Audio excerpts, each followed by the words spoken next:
এই যে আগের সরকার থাকতো ধমকাতো, আমরা তো ধর্ম পালনে কাউকে বাধা দিইনি। ওরা তো বলেছিল যে বিজেপি এলে মুসলমানদের তাড়িয়ে দেবে, নামাজ পড়তে পারবে না।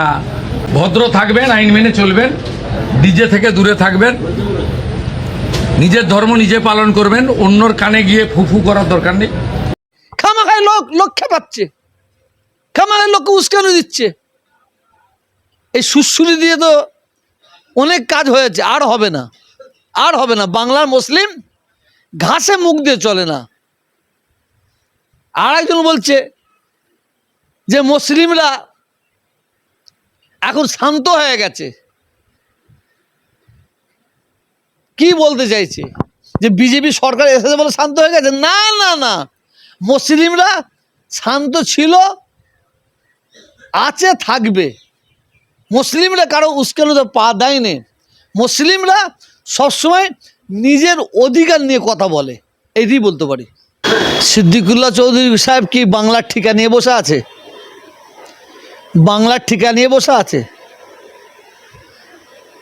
100 বছরের ওপরে যে মসজিদটা এয়ারপোর্টের মাঝে আছে, সেই মসজিদটা সরানো হবে না, হবে না। যদি ওই মসজিদটা সরানো হয়, তার পরিপ্রেক্ষিতে সরকার জায়গা দিচ্ছে, কতটা জায়গা দিচ্ছে, কত অর্থ দিচ্ছে, সেভাবে মসজিদ কিভাবে তৈরি হবে, সেই পদ্ধতিটা তৈরি করা হবে। আমি পশ্চিমবাংলার মুখ্যমন্ত্রী মাননীয় শুভেন্দু অধিকারী মহাশয়কে বলবো, পশ্চিমবাংলার যারা স্কলারশিপ আছে, যারা বড় বড় শিক্ষিত মাওলানা আছে, মুফতি আছে, 10 থেকে 15 জনকে নিয়ে আপনি দয়া করে বসুন। বসে মসজিদটা কোন পদ্ধতিতে সরানো হয়, কোন জায়গায় আবার নতুন করে মসজিদ তৈরি করা হবে, সেই নিয়ে একটা আলোচনা করার দরকার আছে বলে আমি মনে করি। আর যদি জোর করে মসজিদ ভেঙে দেওয়া হয়, যদি মনে করে আমাদের ক্ষমতা আছে মসজিদ ভেঙে দেবো, বাংলার মুসলিম, শুধু বাংলা বলবো না, সারা ভারতবর্ষ বলবো না, বিশ্বের মুসলমানরা আঘাত পাবে, সারা বিশ্বের মুসলমানরা কষ্ট পাবে বলে আমি মনে করি। অতএব আলোচনা করা দরকার আছে বলে মনে করি। সিদ্দিকুল্লাহ চৌধুরী সাহেবকে বলছি, আপনি বললেন 1 কোটি মুসলমান তারা কালো ব্যাচ পড়বে। 100টা পড়েছে তো, 100 জন পড়েছে তো, কেন আপনি এই ধরনের উস্কানি দিচ্ছেন? কেন বাংলার মুসলিমদের নিয়ে মিসইউজ করছেন?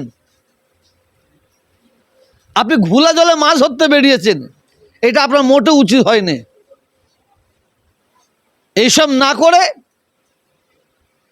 পশ্চিমবাংলার সরকারের সঙ্গে আলোচনা করে কোন পদ্ধতিতে মসজিদে সরানো হবে কি সরানো হবে না, সেই বিষয় নিয়ে মুখ্যমন্ত্রীর সঙ্গে আলোচনা করার দরকার আছে বলে মনে করি।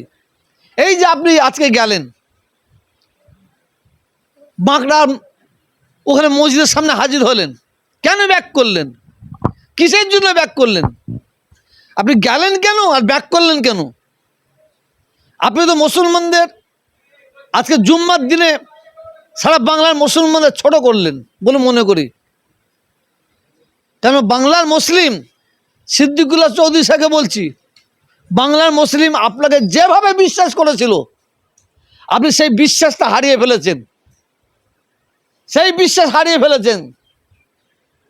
মুখে বলে দেবেন 1 কোটি মুসলিম কালো ব্যাচ পড়েছে, আপনি 100টা কালো ব্যাচ পড়েছে দেখেন তো, কেন পড়েনি? কিসের জন্য পড়েনি?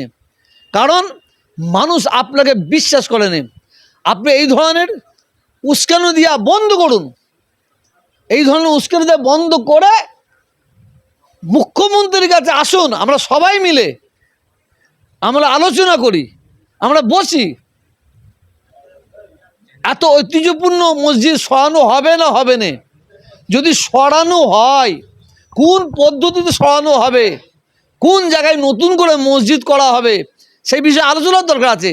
খামাখায় লোক খেপাচ্ছে, খামাখায় লোককে উস্কানি দিচ্ছে। এই সুশ্রুতি দিয়ে তো অনেক কাজ হয়েছে, আর হবে না।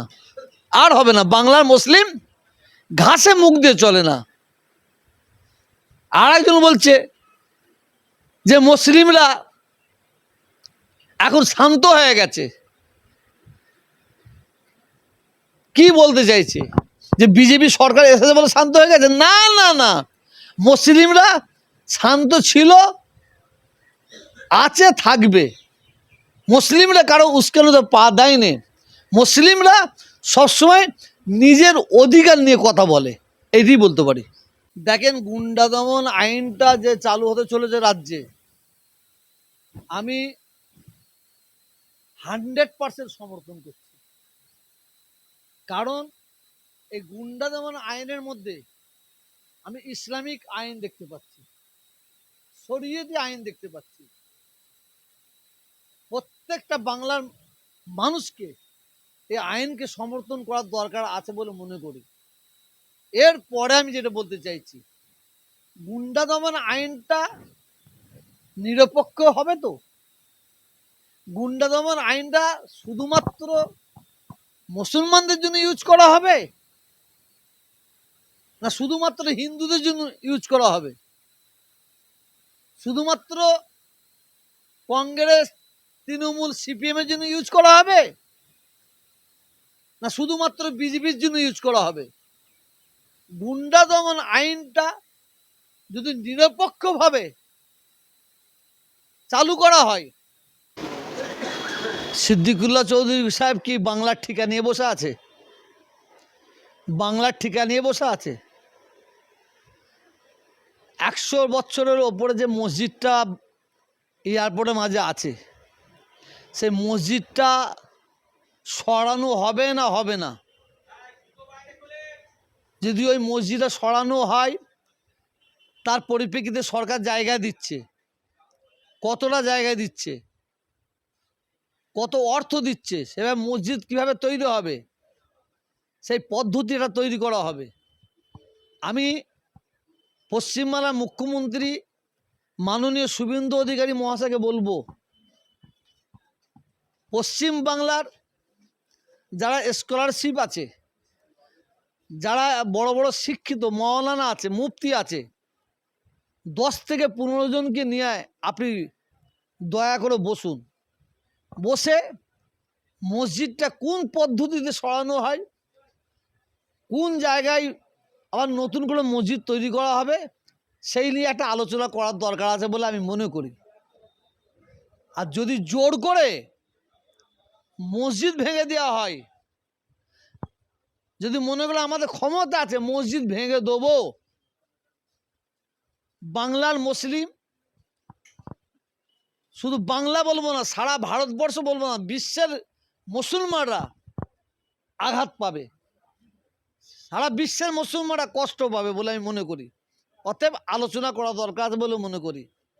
সিদ্দিকুল্লাহ চৌধুরী সাহেবকে বলছি, আপনি বললেন 1 কোটি মুসলমান তারা কালো ব্যাচ পড়বে, 100টা পড়েছে তো, 100 জন পড়েছে তো, কেন আপনি এই ধরনের উস্কানি দিচ্ছেন?